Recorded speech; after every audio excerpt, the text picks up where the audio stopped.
Nabi bersabda, la yadkhulul jannata mudminu khamrin wala mu'minu bisihrin wala qati'u rahmin. Tidak masuk surga. Ini Nabi yang bilang, tidak masuk surga. Siapa itu? Pertama, mudminu khamrin, orang yang berkekalan dalam mabuk. Selalu mudminun itu sudah menjadi perbuatan rutinnya, tidak kapok-kapoknya, teler seumur hidup. Mudminu khamrin, tidak masuk surga orang yang selalu bermabuk-mabukan. Yang kedua, wala mu'minu bisihrin, orang mukmin tapi main sihir. Ini juga oleh Nabi diperingatkan, tidak akan masuk surga orang mukmin tapi suka main sihir. Wala qati'u rahmin, dan tidak juga orang yang memutuskan silaturahmi. Tiga macam manusia yang diperingatkan Nabi tidak akan masuk surga: orang yang selalu mabuk, orang mukmin yang main sihir, dan orang yang memutuskan silaturahmi. Saudara-saudara kaum muslimin rahimakumullah. Lalu orang berkata, kenapa dilarang kita bersihir? Padahal Rasul sendiri kan punya mukjizat. Nah, kita memang harus membedakan antara mukjizat dengan sihir. Dalam kehidupan agama kita kenal ada yang namanya mukjizat, ada yang namanya karomah atau keramat biasa diucapkan, ada yang namanya maunah, ada yang namanya irhas, ada juga yang namanya sihir. Kesemuanya ini berbeda, saudara-saudara. Yang dinamakan mukjizat itu khusus untuk para rasul saja. Satu kejadian luar biasa yang terjadi dilakukan oleh rasul atas izin dari Allah Subhanahu wa taala. Perbedaannya dengan sihir jelas. Sihir dari setan, mukjizat dari Allah. Sihir bisa dipelajari, mukjizat tidak. Sihir umumnya untuk maksud-maksud yang tidak baik, sedangkan mukjizat untuk memperkuat kebenaran yang disampaikan oleh para rasul dan ditentang oleh umatnya. Bahkan kafir Quraisy dahulu menganggap orang-orang ahli sihir itu berada dalam satu posisi yang hina, sehingga mereka mengatakan dan menuduh Nabi Muhammad sebagai tukang sihir. Tuduhan sebagai tukang sihir adalah tuduhan yang sangat aib dan hina. Di tengah masyarakat kufar jahiliyah, kedudukan tukang sihir dipandang sebagai kedudukan yang hina, sehingga mereka mengejek Nabi dengan sebutan tukang sihir. Jadi mukjizat hanya untuk Rasul saja. Kemudian karomah. Karomah ini asal kata dari karomah, kehormatan, kemuliaan yang diberikan Allah kepada hamba-hambanya yang rajin mendekatkan diri kepadanya. Oleh karena ketekunannya melaksanakan ibadah, Allah memberikan keistimewaan kepada orang itu, yang dengan keistimewaannya dia bisa mengerjakan yang tidak bisa dikerjakan oleh orang lain. Karomah hanya bisa dicapai dengan prestasi ibadah. 7 macam perkara yang merusak akidah dan keimanan, merusak amal perbuatan yang sudah kita kerjakan, merusak sendi-sendi kehidupan sosial, pendek kata merusak segala hal di dalam kehidupan kita. Jauhilah olehmu 7 macam perkara yang merusak. Yang pertama, asyirku billah, menyekutukan Allah Subhanahu wa ta'ala.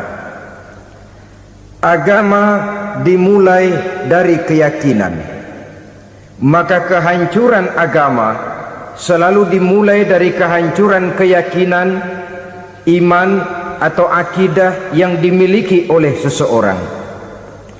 Dan untuk menghancurkan nilai-nilai iman yang kita miliki ini, orang rasanya tidak akan menghantam kita dengan peluru kendali. Orang tidak akan mengirimkan nuklir ke sini. Orang tidak juga akan mengirimkan satuan militernya ke sini. Untuk menghancurkan nilai-nilai iman, dibanjiri kita dengan paham-paham yang merusak dan mendangkalkan akidah, baik ia bernama materialisme, baik ia bernama sekularisme, baik ia bernama banjirnya maksiat dan munkarat, baik ia bernama banjirnya peradaban dan kebudayaan yang menghancurkan moral daripada anak-anak kita. Sedikit demi sedikit melenturkan dan melunturkan nilai-nilai keimanan kita, untuk kemudian pada waktunya nilai iman itu akan bertukar dan berganti menjadi nilai syirik kepada Allah Subhanahu wa ta'ala. Atau pada sisi lain, menjadikan yang selain Allah sebagai tujuan akhir daripada kehidupan kita.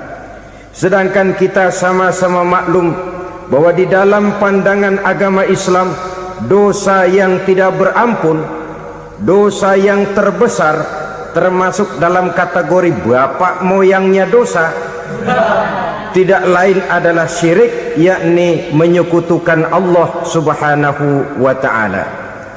Pola penghancuran iman ini memang berstrategi. Ditawarkan kita kepada paham materialisme, paham kebendaan, di mana otak menempati urutan sebagai ranking pertama, Tuhan jatuh pada urutan kedua. Lalu menyusul kepada paham sekularisme, Allah dipisahkan dari seluruh kegiatan hidup ini, untuk pada gilirannya menjadikan yang selain Allah sebagai tujuan akhir daripada seluruh kegiatan hidup kita. Oleh karenanya, kewajiban menjaga nilai-nilai iman ini merupakan kewajiban yang mulia tetapi berat, tidak hanya untuk kita, tetapi juga bagaimana mewariskannya kepada anak-anak kita, generasi yang akan datang. Orang-orang tua bijaksana yang diceritakan di dalam Al-Quran, kalau sudah berpikir tentang anak-anaknya, pertanyaan yang paling mereka risaukan ialah, ma ta'buduna min ba'di. Anakku, kalau pada satu saat aku, ayahmu sudah tidak ada lagi di dunia ini, meninggalkan kamu semua, ma ta'buduna min ba'di, apa yang akan kamu sembah nak? Jikalau sekarang ayahmu masih mau ke masjid, masih mau melakukan rukuk dan sujud, masih beribadah menyembah Allah Subhanahu wa ta'ala, kalau orang tuamu sudah tidak ada, ma ta'buduna min ba'di, masihkah engkau mau datang ke masjid? Masihkah engkau mau rukuk dan sujud? Masihkah engkau mau menyembah Allah Subhanahu wa ta'ala? Pertanyaan ini yang dipikirkan oleh Nabi Yakub kepada putra-putranya. Pertanyaan ini yang diteruskan oleh Nabi Ibrahim kepada anak-anaknya. Pertanyaan ini yang diwariskan oleh generasi ulama salafus saleh kepada para generasi berikutnya. Bagaimana kita generasi sekarang? Kita orang-orang tua sekarang bukan berfikir ma ta'buduna min ba'di, malah yang kita fikirkan ma ta'kuluna min ba'di. Kalau bapak tidak ada nanti kamu makan apa nak? Perkara kamu nyembah apa, urusan nomor 18. Yang penting kamu nanti hidup bisa makan nak. Maka kita sibuk mewariskan harta kepada anak-anak kita. Kita sibuk mewariskan kebun dan tanah kepada anak-anak kita. Kita sibuk mewariskan pabrik kepada anak-anak kita, sementara kita lupa mewariskan intan yang paling mahal, mewariskan mutiara yang paling berharga, yaitu nilai iman kepada Allah Subhanahu wa ta'ala. Alangkah baiknya apabila warisan harta, warisan tanah dan kebun, warisan rumah dan pabrik didasari lebih dahulu dengan mewariskan nilai iman kepada Allah Subhanahu wa ta'ala. Sebagai orang-orang tua, kita boleh bersedih kalau anak kita tidak mengerti komputer. Kita boleh bersedih kalau anak kita tidak mengerti matematika. Kita boleh bersedih kalau anak kita tidak mengerti bahasa Inggris.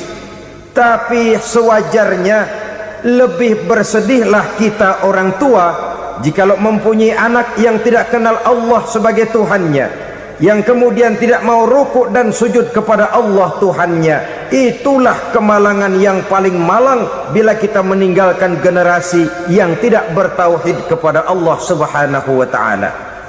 Betapapun anak kita tidak ngerti komputer, saudara, paling-paling kerugiannya cuma kerugian dunia. Masuk dia ke alam barzakh, munkar nakir tidak akan sempat tanya kau belajar komputer apa tidak. Kumpul dia di padang mahsyar, malaikat juga tidak akan tanya matematikamu nilainya berapa. Yang ditanya kau kenal Allah, kau rukuk dan sujud kepadanya, kau pernah datang ke masjid. Oleh karena itu sekali lagi, menjaga nilai iman tidak hanya untuk kita, tetapi juga mewariskannya kepada anak-anak kita, generasi yang akan datang. Sungguh kemalangan yang paling besar apabila kita meninggalkan anak-anak kita. Mereka kita tinggalkan lemah ekonominya, itu tidak baik. Mereka kita tinggalkan lemah otaknya, itu pun akan membuat mereka tertinggal oleh yang lain. Tapi yang paling celaka jikalau kita tinggalkan mereka dalam kondisi lemah imannya, rapuh akidahnya, tidak baik dan tidak betul keyakinan hidupnya.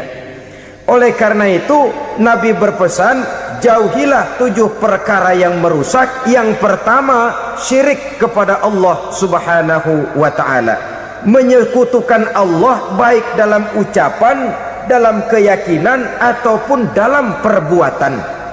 Ini perkara pertama yang termasuk 7 perusak besar di dalam kehidupan. Kalau sudah jatuh kita ke lembah syirik, bagaimanapun banyak kebaikan yang kita kerjakan, berjiwa sosial, bertangan pemurah, gemar menolong orang lain, kalau memang dasarnya syirik, maka seluruh kebaikan kita akan hancur, tidak akan ada nilainya dalam pandangan Allah Subhanahu wa ta'ala. Dalam pandangan manusia mungkin kita dicatat sebagai orang sosial, gemar menolong orang lain, tidak berpangku tangan melihat orang yang mendapat kesulitan. Tapi oleh karena dasarnya syirik, dasarnya tidak mentauhidkan Allah, maka seluruh nilai kebaikan yang kita kerjakan tidak akan ada nilainya dalam pandangan Allah Subhanahu wa ta'ala. Maka jagalah iman kita, jangan sampai dihinggapi penyakit syirik yang bagaimana kecilnya sekalipun. Sekali lagi, baik syirik dalam bentuk ucapan, syirik dalam bentuk keyakinan, sampai kepada syirik dalam bentuk perbuatan, kita berhindar kepada sifat-sifat yang sedemikian itu. Karena apa? Dalam satu ayat Quran Allah Subhanahu wa ta'ala menjelaskan, innallaha la yaghfiru ayyushraka bih wa yaghfiru ma duna dzalika liman yasha. Allah tidak akan memberi ampun kepada orang-orang yang menyekutukannya, tapi Allah masih mau memberikan ampun kepada dosa-dosa yang selain itu bagi orang-orang yang dikehendakinya. Dosa selain syirik, apabila kita bertaubat, Allah masih mau mengampuni. Tapi kalau sudah jatuh ke tempat syirik, itu sudah dosa yang tidak berampun. Taubatnya tidak lain melepas syirik, kembali kepada tauhid, berkeyakinan bahwa hanya ada Allah Subhanahu wa ta'ala, Tuhan satu-satunya, yang lam yalid walam yulad walam yakul lahu kufuwan ahad. Tidak beranak, tidak pula diperanakkan, dan tidak satupun yang dapat menyerupai Tuhan Allah Subhanahu wa ta'ala.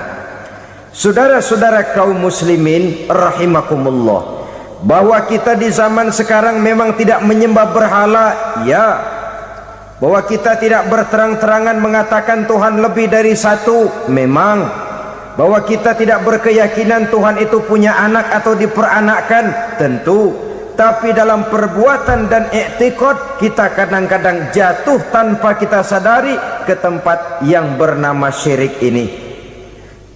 Oleh karenanya, di zaman di mana teknologi makin canggih, di mana kemajuan pembangunan makin menjangkau berbagai aspek kehidupan. Diperlukan keseimbangan antara kemajuan fisik material dengan kemajuan mental spiritual. Apabila tidak ada keseimbangan yang terwujud, tentulah kepincangan yang diawali dengan pincangnya cara kita berpikir, sehingga pada akhirnya akan mengarah kepada pincangnya cara kita berbuat dan bertindak di dalam kehidupan kita. Oleh karena itu Nabi berpesan, jauhilah sifat syirik, karena syirik merupakan dosa yang teramat besar. Ini sifat merusak yang pertama.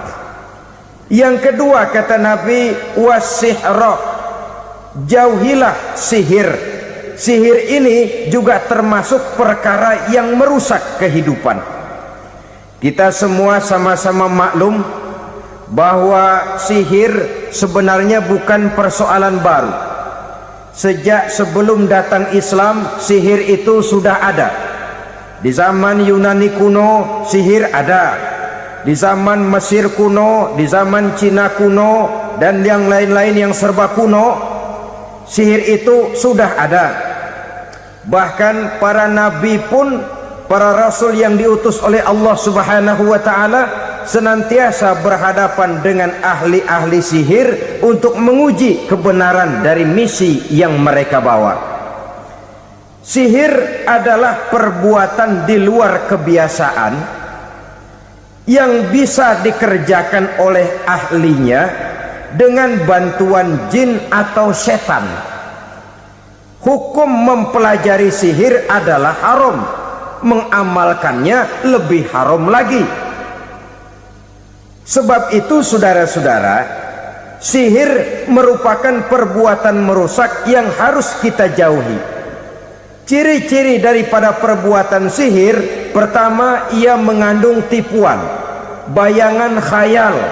Di zaman Nabi Musa misalnya, orang melihat tambang-tambang itu seperti ular. Nabi Musa melayangkan tongkatnya menjadi ular-ular besar yang memakan ular-ular kecil ciptaan tukang-tukang sihir Fir'aun tadi. Lalu sihir bisa terjadi dengan bantuan jin kafir atau setan.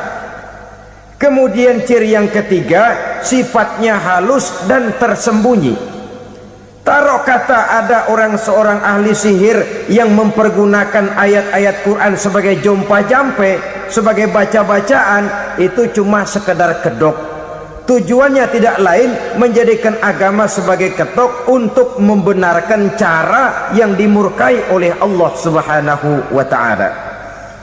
Satu hadis yang diriwayatkan oleh Imam Bazar dan Tabrani, Nabi berpesan, laisa minna man tatayyara lahu au takahhana au tukuhhina lahu au sahira lahu. Tidak termasuk ke dalam golonganku, kata Nabi, tidak termasuk umatku. Siapa mereka? Man tatayyara lahu, orang yang bertatoyur. Apa tatoyur itu? Dari kalimat toyaro, artinya terbang. Toir biasa diartikan dengan burung. Tatoyaro percaya kepada suara-suara burung.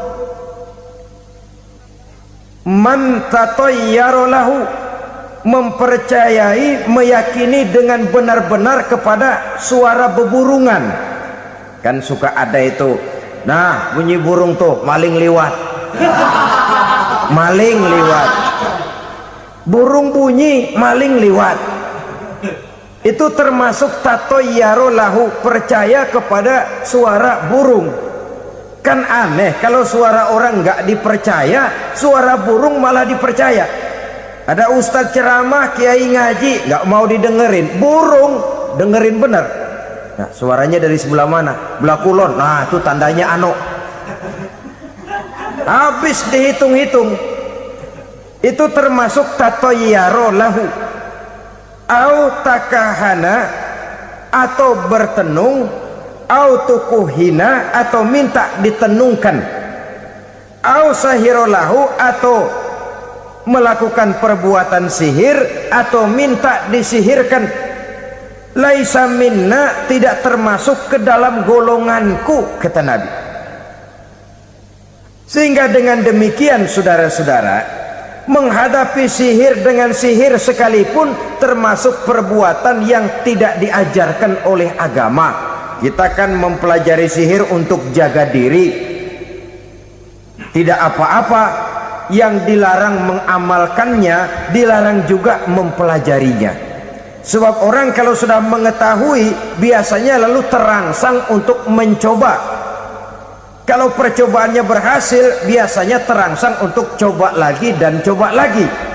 Pada akhirnya ketagihan, lalu beralih menjadi profesi, apalagi itu nanti bisa mendatangkan hasil uang. Saudara-saudara kaum muslimin rahimakumullah, kita manusia makhluk nyata, kita hidup di alam nyata, terikat oleh sunnatullah, causality.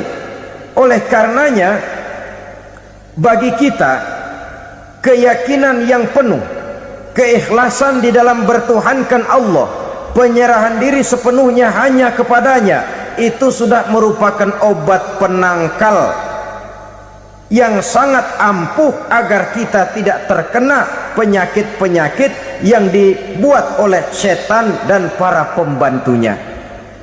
Sehingga beberapa ayat Quran mengajarkan, misalnya a'udzu bikalimatillahi tammati min syarri ma khalaq, atau bismillazi la yadurru ma'asmihi syai'un fil ardi wala fis sama, dengan menyebut nama Allah yang tidak bisa mendatangkan bahaya sedikit pun dari baik yang datang dari langit maupun yang datang dari bumi. Jiwa yang kosong dari keyakinan yang penuh kepada Allah, jiwa yang penuh was-was dan ragu-ragu, itu yang mudah terserang oleh penyakit-penyakit yang dikerjakan oleh para tukang-tukang sihir, yaitu oleh setan dan seluruh para pembantunya. Kemudian hadis kedua yang diriwayatkan oleh Imam Ibnu Hibban, Nabi bersabda, la yadkhulul jannata mudminu khamrin wala mu'minu bisihrin wala qati'u rahmin. Tidak masuk surga. Ini Nabi yang bilang, tidak masuk surga. Siapa itu? Pertama, mudminu khamrin, orang yang berkekalan dalam mabuk.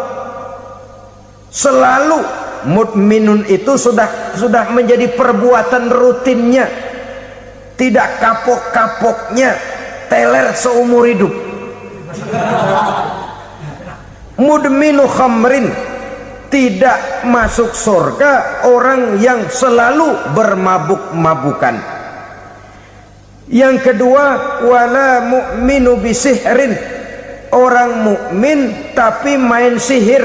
Ini juga oleh Nabi diperingatkan, tidak akan masuk surga orang mukmin tapi suka main sihir. Wala qati'u rahmin, dan tidak juga orang yang memutuskan silaturahmi.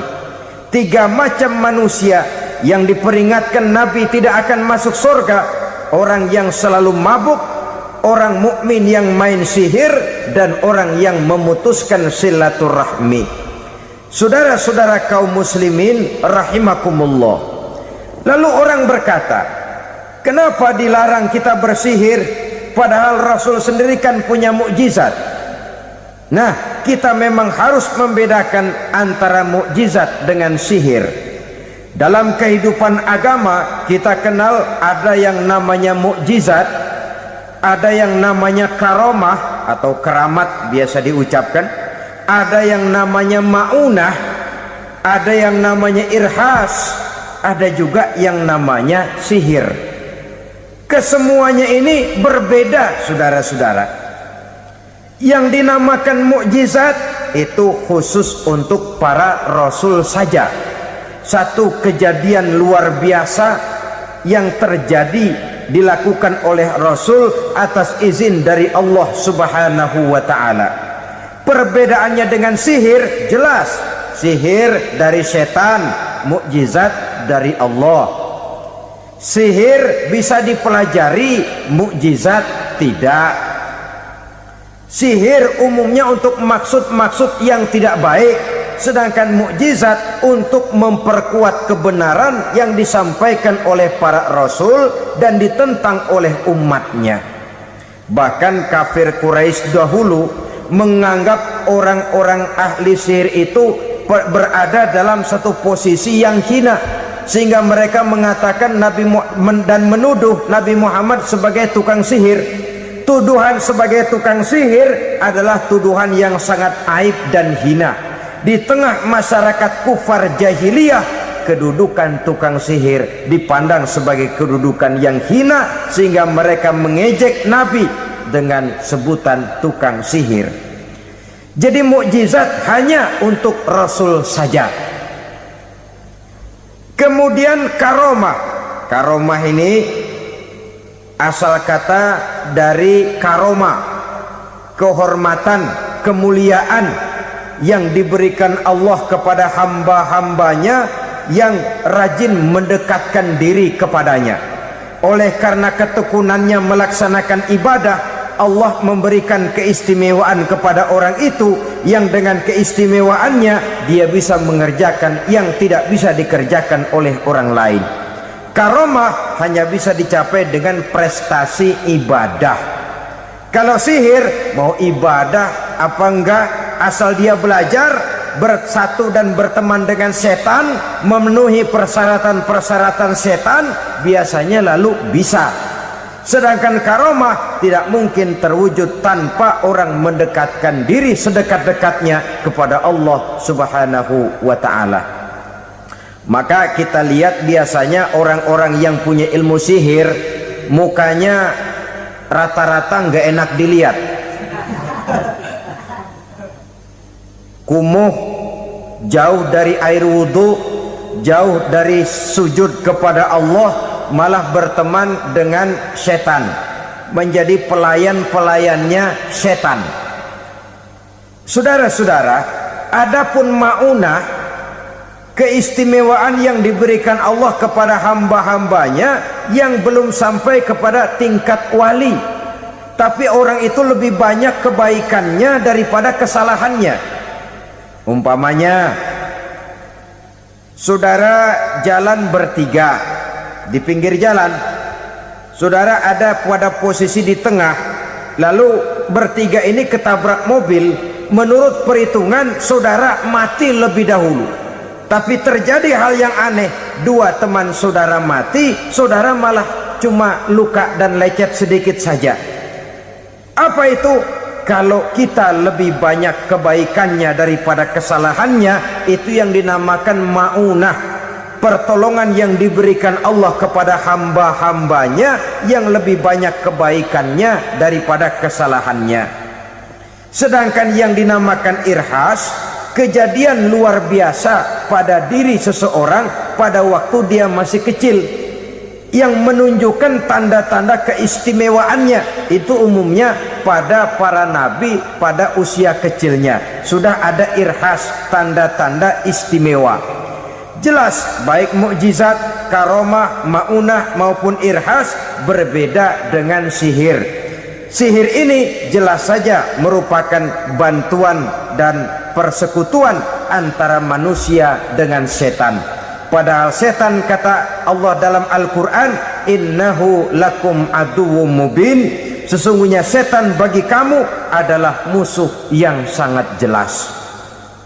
Saudara-saudara kaum muslimin rahimakumullah, di zaman sekarang dalam menghadapi beban kehidupan yang makin pelik, menghadapi stres yang tidak kunjung selesai, menghadapi persoalan-persoalan yang teramat berat, orang sering mencari jalan keluar kepada hal-hal yang menurut pendapatnya bisa meringankan beban moralnya itu.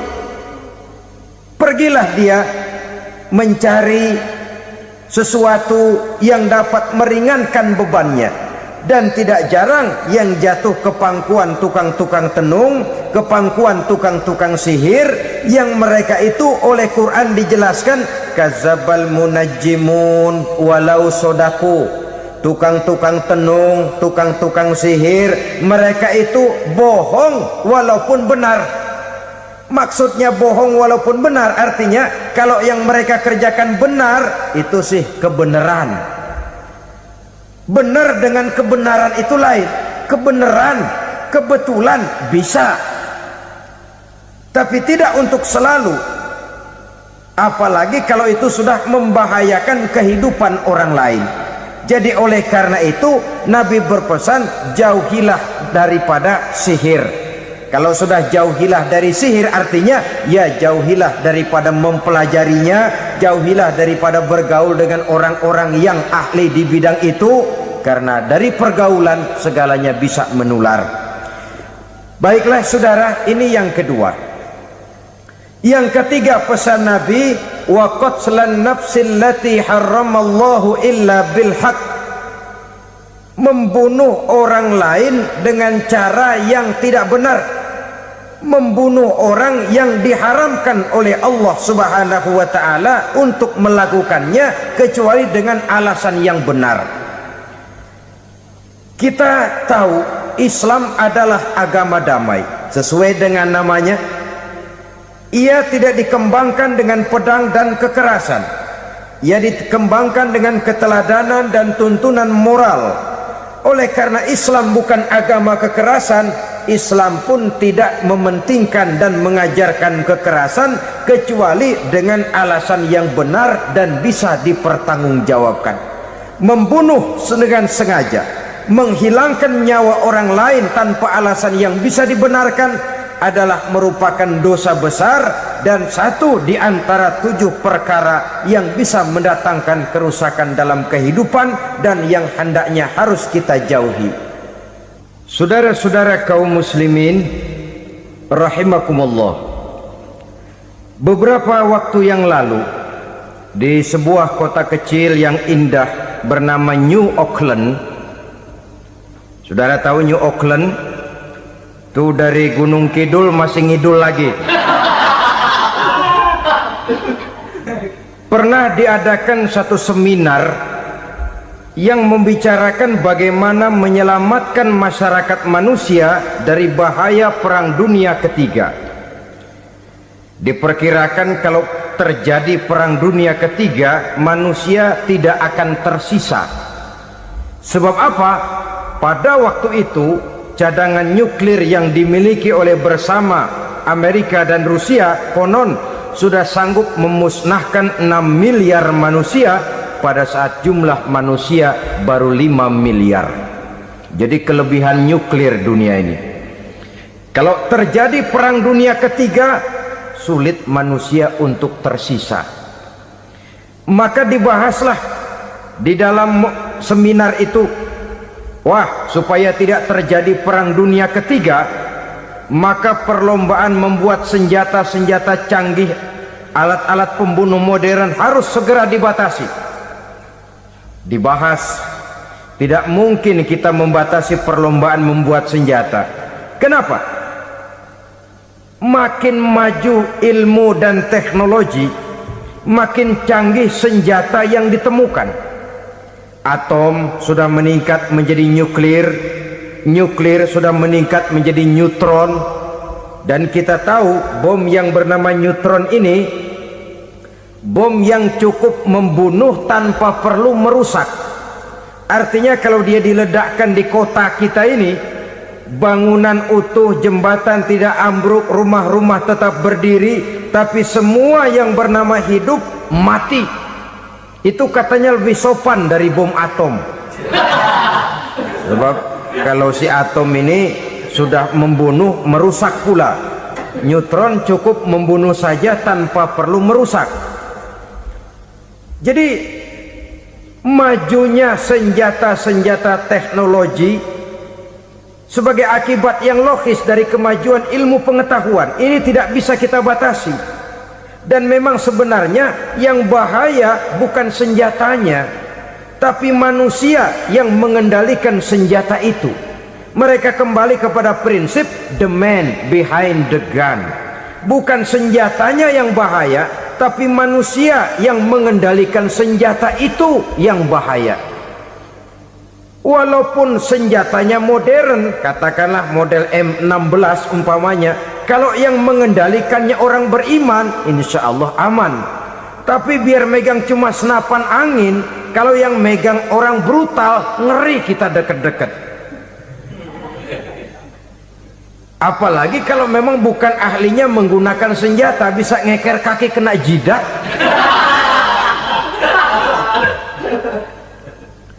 Mereka kembali kepada prinsip lama yang tetap baru. Bukan senjatanya yang harus dibatasi, manusia yang mengendalikan senjata itu yang perlu dibicarakan. Nah, kalau begitu, agar manusia tidak mempergunakan senjata sewenang-wenang, apa yang harus kita lakukan? Ya, manusianya harus bermoral. Ya, tapi moral yang mana? Di dunia ini banyak ajaran tentang moral. Itu pun mudah saja. Di sini kan kita undang saja ahli dari berbagai agama untuk membicarakan konsep perdamaian menurut agamanya masing-masing. Baik, setuju itu? Setuju. Maka tampillah para ahli agama, mereka kembali kepada prinsip moral daripada konsep yang terkandung di dalam ajaran agama untuk menegakkan perdamaian. Mula-mula naiklah ahli dari agama Hindu, dibacakan konsep perdamaian menurut ajaran agama Hindu, bahwa untuk damai manusia harus meninggalkan nafsu keduniaannya, menempuh samsara dan sebagainya untuk mencapai nirwana, menjauhi kemegahan dan kemewahan dunia. Ini lalu dibahas, rasanya juga tidak mungkin ini. Kemudian dari agama Nasrani, bahwa untuk damai manusia harus menciptakan sifat kasih sayang. Kalau ditampar pipi kiri, berikan pipi yang kanan. Kalau diberikan selendang, berikan baju. Nanti orang kasihan, lalu dia tidak akan nampar lagi. Ketika ini dibahas, ternyata rasanya pun tidak mungkin bisa diterima. Karena apa? Di zaman sekarang orang ditampar pipi kiri, dikasih pipi kanan. Bukan kasihan, gemes. Damai belum tentu, bonyok udah jelas. Lalu ketika dibacakan konsep perdamaian menurut Quran, di mana disampaikan ayat wa jazaa'u sayyi'atin sayyi'atun misluha faman afa wa aslaha fa ajruhu 'ala Allah. Balasan terhadap satu kejahatan adalah kejahatan yang seimbang, tetapi barang siapa yang memberi maaf dan mencari jalan damai, itulah yang terbaik dan akan mendapat pahala dari Allah Subhanahu wa ta'ala. Kamu tidak salah ditampar pipi kirimu, tampar lagi pipi kirinya sekeras dia menampar pipi kirimu. Nanti orang tidak mau menampar kita karena dia tahu kalau dia tampar kita, dia akan menderita tamparan sekeras dia menampar kita. Akan terjadilah prinsip saling hormat menghormati, tidak saling ganggu, tidak saling usil, tidak saling jahil. Atas dasar ini perdamaian bisa ditegakkan. Mereka bisa menerima konsep ini, tapi kemudian seminar ditutup tanpa satu keputusan resmi. Kenapa? Terus terang mereka kagum dengan konsep Islam, tapi sentimen lama terhadap nilai-nilai Islam telah menutup mata mereka untuk menerima kebenaran dari ajaran Al-Quranul Karim. Saudara-saudara kaum muslimin rahimakumullah, kembali kita kepada persoalan pokok. Roh adalah dari Allah, dia akan kembali kepada Allah, milik mutlak dari Allah. Tidak pantas kita merampasnya dari orang lain.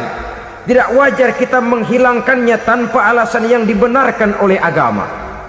Di zaman sekarang, akibat persaingan hidup yang makin tajam, lapangan kerja yang makin sulit, tensi ekonomi yang makin tinggi, atau karena nilai moral yang makin rendah, atau juga karena rapuhnya pegangan orang kepada agama, nyawa rasanya sudah sedemikian murahnya.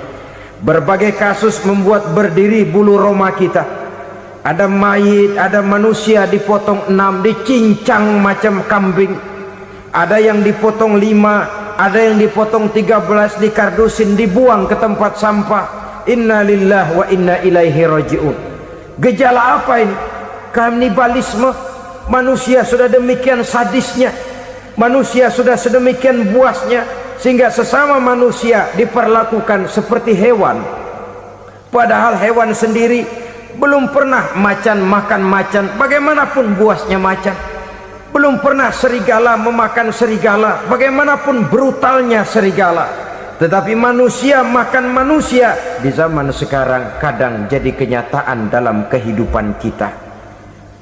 Kadang persoalannya remeh saja, soal uang 200 perak, pisau bicara, nyawa melayang. Soal rokok sebatang, celurit bicara, nyawa melayang.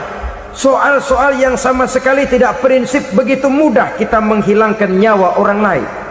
Padahal Nabi pernah memperingatkan, apabila dua orang muslim sudah berkelahi dan berbunuh-bunuhan, al-qatil wal maktul finnar, yang membunuh dan yang terbunuh dua-duanya neraka.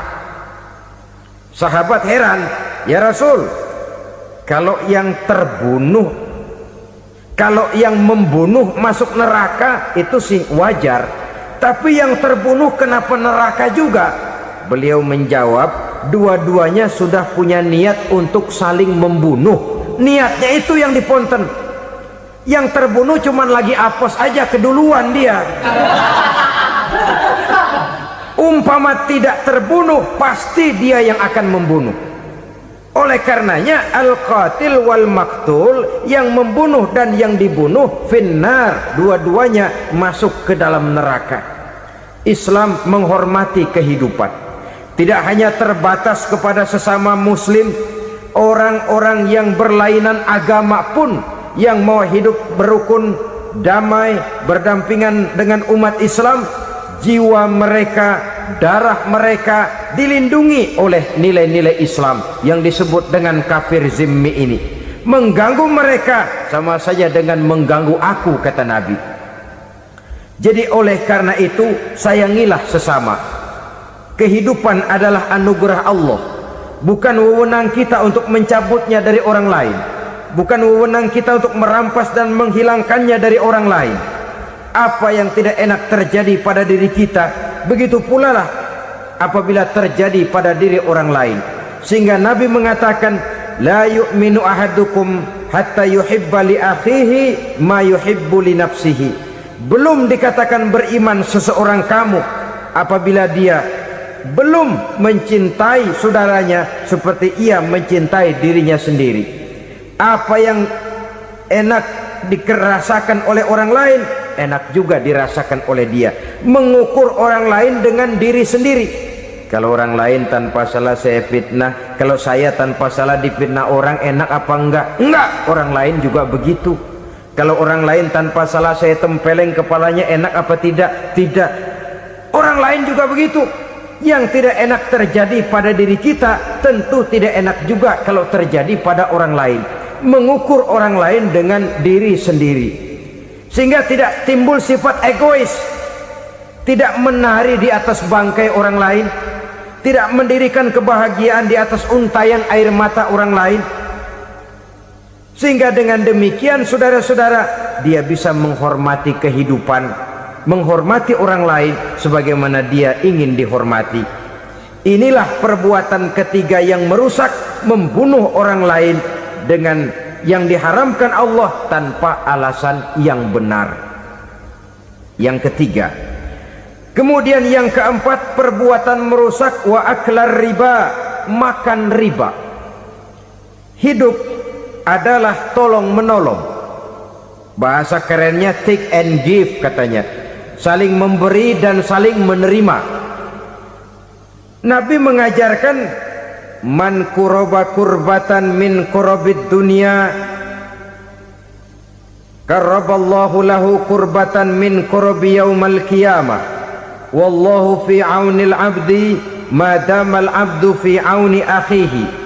Siapa yang meringankan beban dari beban-beban yang derita seseorang di dalam kehidupan dunia, Allah akan meringankan bebannya daripada beban-beban yang harus dipikulnya di hari kiamat nanti.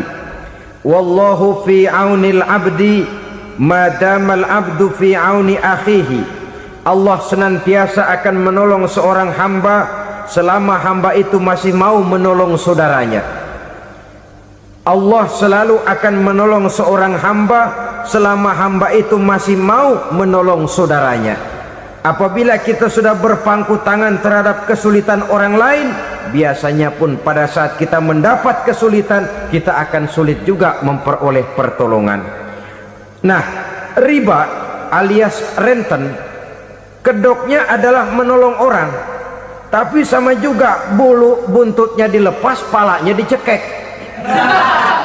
Menolong orang pada akhirnya menjadi beban bagi seseorang, dan memang mencari orang-orang yang berada dalam posisi kesulitan, biasanya di daerah-daerah di mana musim paceklik, jadi lapangan kerja sulit, sedangkan urusan perut tidak bisa ditunda.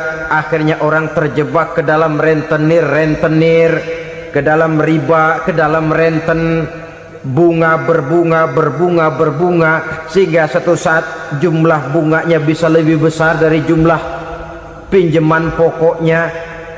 Kemudian kalau juga ternyata tidak bisa dibayar, rumah jadi taruhan. Memang rumah satu-satunya, begitu rumah ditarik mulain camping. Bukankah pada akhirnya akan mewariskan kesengsaraan? Oleh karena itu, kepada kita berusahalah jangan berhubungan dengan rentenir, jangan makan renten dan riba. Kepada mereka yang melaksanakan riba, walaupun mendatangkan keuntungan materi, tapi percayalah, harta yang didapat dengan jalan riba tidak akan membawa keberkahan. Manakala tidak membawa keberkahan, dia tidak akan mendatangkan ketenangan di dalam kehidupan kita. Oleh karenanya, memakan harta riba termasuk perbuatan yang merusak sendi-sendi kehidupan sosial, merusak kehidupan orang lain, merusak kehidupan masyarakat, tetangga, pergaulan, dan sebagainya. Yang kelima, wa akla malil yatim, memakan harta anak yatim dengan cara yang zalim. Nih, memang lezat. Anak yatim itu nggak tahu urusan apa-apa, kita diamanahkan untuk mengurusinya. Kadang-kadang dibentuklah panitia penyantunan yatim piatu, yatimnya mah tetap kelaparan, panitianya yang pada gendut.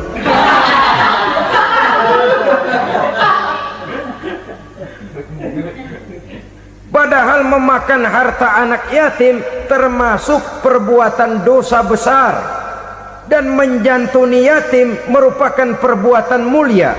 Nabi mengatakan, ana wa kafilul yatim kahataini yaumal qiyamah, aku dan orang-orang yang menyantuni anak yatim seperti dua jari ini pada hari kiamat nanti. Dekat sekali.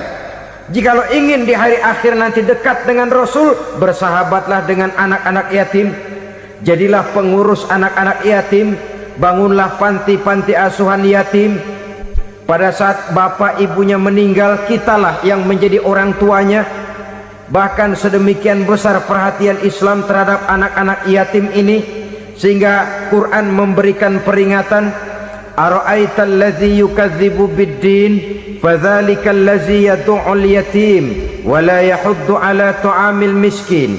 Tahukah kamu siapa orang yang mendustakan agama, beragama tapi dianggap dusta, salatnya dusta, puasanya dusta, karena agamanya sudah berdusta. Siapa mereka? Fazalikal ladzi yad'ul yatim, orang yang menyia-nyiakan anak yatim, wala yahuddu ala tu'amil miskin, dan tidak pernah memberi makan kepada orang-orang yang menderita kemiskinan. Menyia-nyiakan, meninggalkan anak yatim termasuk perbuatan yang divonis kita sebagai orang yang mendustakan agama. Saudara-saudara kaum muslimin rahimakumullah, maka sangat dicela mengeksploitir anak-anak yatim, menjadikan mereka sebagai kedok untuk mencari kekayaan pribadi. Tetapi jikalau ikhlas, ganjarannya sangat besar, nilai pahalanya sangat besar. Menyantuni yatim tidak hanya setahun sekali. Kalau Muharram pakai istilah lebaran yatim, dibentuklah panitia, diberilah beras, uang 4-5 ribu rupiah. Alhamdulillah, Tapi jangan lupa, si yatim tidak hidup cuma satu hari. Dia tidak hidup cuma di bulan Muharram saja. Dia hidup 12 bulan dalam setahun. Sebagaimana anak-anak yang lain, dia juga berhak punya masa depan. Dia juga berhak menikmati bangku sekolah. Dia berhak mengenyam arti dan makna pendidikan. Dia berhak membekali diri dengan ilmu dan pengetahuan, seperti halnya anak-anak yang lain. Maka kita yang diberikan keluasan oleh Allah, ingatlah itu, bersahabatlah dengan anak-anak yatim, santuni mereka. Perkara setahun sekali di bulan Muharram, alhamdulillah, itu bagus, bin Thayyib alias baik. Tapi tentu dan tentu, sekali lagi, si yatim tidak hanya hidup di bulan Muharram. Dia hidup 12 bulan dalam setahun, 24 jam dan di dalam sehari. Oleh karenanya, menyia-nyiakan mereka pada saat posisi kita memang mampu akan memojokkan kita dalam satu posisi di mana kita dianggap sebagai orang yang mendustakan agama, memakan harta anak yatim dengan cara yang zolim. Bapaknya udah meninggal, kebunnya lebar, anaknya dikelecehin. Nah, dah kamu nggak usah pusing, nanti saya yang ngurus. Akhirnya bukan ngurus, nguras. Si yatim mungkin tidak tahu bahwa dia disia-siakan, haknya diambil, miliknya dizolimi. Tapi Allah yang akan membalasnya dengan seadil-adilnya. Maka makan harta anak yatim biasanya balasannya tokcer bin paten. Nggak banyak selang tempo itu, nggak percaya cobain dah. Nyobain aja kan nggak bayar, umpama memakan harta anak yatim dengan cara yang zolim, ganjarannya biasanya kontan. Kenapa? Ratapan si miskin, untayan air matanya, jeritan kepedihan hatinya, membuka pintu langit, permohonannya diijabah, getaran hatinya didengarkan oleh Allah, maka balasannya biasanya kontan, spontan, tidak menunggu waktu terlalu lama. Itu di dunia, belum lagi di akhirat nanti. Bukankah dalam riwayat Mi'raj diceritakan Nabi melihat di neraka itu orang perutnya sebesar rumah? La haula wala quwata. Itu perut kayak rumah, bagaimana jalannya tuh orang?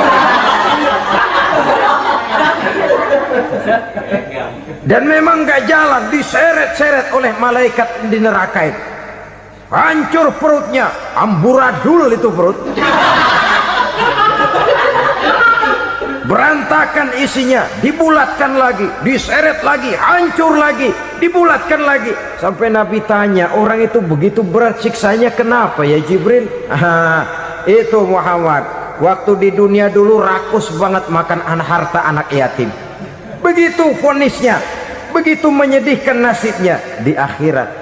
Tapi di dunia pun ketidakberkahan itu sudah membayangi kehidupannya. Oleh karena itu, kepada saudara-saudara yang mendapat titipan anak yatim, berbahagialah, karena semulia-mulia rumah adalah rumah yang di dalamnya ada anak yatim yang disantuni. Sehina-hina rumah adalah rumah di mana di dalamnya ada anak yatim yang disia-siakan. Begitu kata Nabi kita. Rumah yang paling mulia dalam pandangan Allah, rumah yang di dalamnya ada anak yatim yang disantuni. Rumah yang paling hina dalam pandangan Allah, rumah yang di dalamnya ada anak yatim yang nasibnya disia-siakan. Berbahagialah saudara apabila menjadi penyantun anak-anak yatim, pelindung mereka, sehingga mereka mempunyai masa depan sebagaimana anak-anak lainnya. Rasulullah sendiri sedemikian peka terhadap keadaan anak-anak yatim karena beliau sendiri memang mengalami. Umur 6 bulan dalam kandungan ibu, beliau sudah ditinggalkan oleh ayahnya. Pada saat berusia 6 tahun, ibu sudah meninggal. Yatim piatu dalam usia di mana beliau sedang perlu belas kasih seorang ibu dan pengertian seorang bapa. Kepekaan itu lalu timbul, bahkan kemudian sampai kepada beliau berkata, aku dan orang yang menyantuni anak yatim seperti jari tengah dan jari telunjuk di hari akhirat nanti. Sedemikian dekatnya. Baiklah ya, jadi yang kelima, memakan harta anak yatim. Jauhi, karena ini perbuatan yang merusak. Yang keenam, watawalli yaumaz zahfi, melarikan diri pada hari pertempuran. Apa ini? Khianat, tidak konsekuen dengan konsep perjuangan. Pada mulanya keras benar teriak berantas korupsi, ganyang korupsi, cuma karena belum dapat giliran. Begitu dia naik dapat kesempatan, korupsinya lebih edan dari yang diteriakinya. Ini termasuk tawalli yaumaz zahfi, berpaling pada hari peperangan. Di saat menghadapi musuh, kalau belum kelihatan musuh, teriaknya nyaring bener, jangan takut demi kebenaran sampai titik darah yang paling penghabisan. Musuh belum kelihatan. Begitu musuh sudah kelihatan, paling dulu lari ke belakang. Kalau diajak berjuang ada saja alasannya. Sehingga Quran memberikan peringatan kepada kita semua. Mengapa kamu ini berat? Kalau sudah diajak berjuang di jalan Allah, kakimu seperti terhunjam berakar di perut bumi. Berat untuk melangkah berjuang. Lari dari pertempuran tidak konsekuen dengan konsepsi perjuangan. Mau enaknya saja dalam kondisi yang sulit lalu berpangku tangan. Ini termasuk ciri munafik yang di dalam Al-Quran disindir dengan bahasa kullama adha'a lahum masyaufi wa iza azlama alaihim qamu.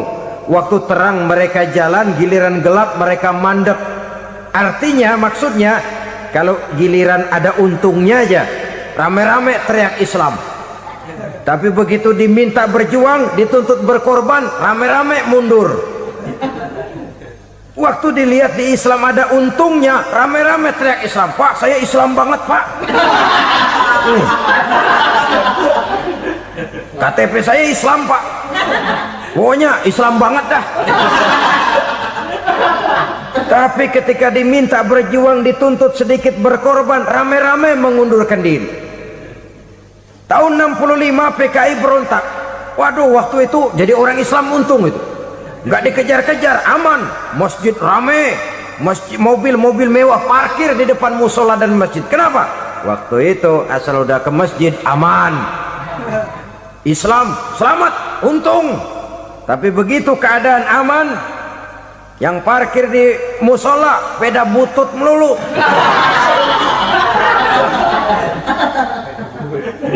Waktu terang mereka jalan, waktu gelap mereka berhenti. Dikala di Islam ada untungnya, baru wah Islam bagus, Islam hebat. Tapi waktu dilihat ada kerugian, jangan bawa-bawa Islam dah. Jangan bicara soal Islam, ini kan bukan soal agama. Bukan soal agama. La haula wa la quwata illa billah.